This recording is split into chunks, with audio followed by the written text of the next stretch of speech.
verify cosine of t times cotangent of t is equal to 1 minus sine squared of t over sine of t. All right, so here we're verifying. Okay, and you notice that we do have an equal sign. Okay, so this is an equation, not an expression.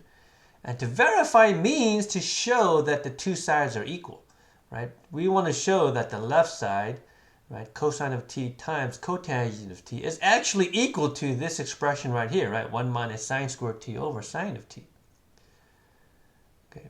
Now, usually, we always just work with one side. So what I mean by that is you start with the more complicated side, right?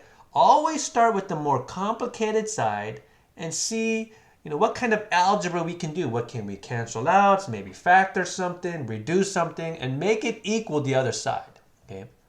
So, okay, and this side, this side looks a little bit more complicated. Does have a fraction in it, right? So let's go ahead and do that, right? 1 minus sine squared t over sine of t, right? What can we do with this guy here?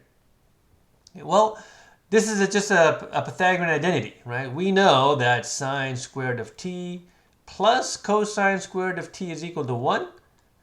And actually, I know that if I subtract the sine squared to both sides, okay, cosine squared t is equal to 1 minus sine squared t.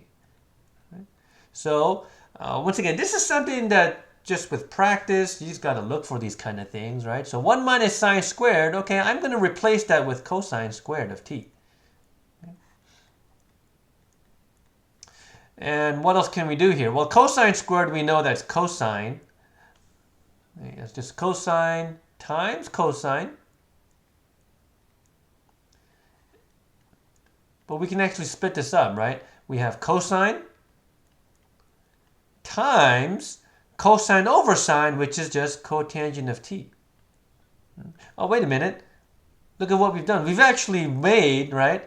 Well, not made, right? But we've used algebra and identities. And the right side, right? We start out with the right side. We applied an identity. We did some algebra here. Notice what we've come up with. Right, we've ended up with the other side here.